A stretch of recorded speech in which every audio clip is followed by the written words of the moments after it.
You have to say to people commenting that I'm ugly and fat. I will tell them that they are wrong. That's right. Because you are also a bottom.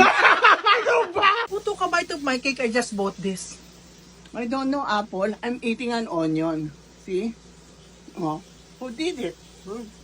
I don't know. I stabbed my husband. Your dad is dead. He's in my room, the ashes. That's why I long for him. I miss him a lot. Who ate my PB&J sandwich? First, Apple, there's a tip. Second, there's a ghost. Now you're hallucinating. Why don't you see a doctor?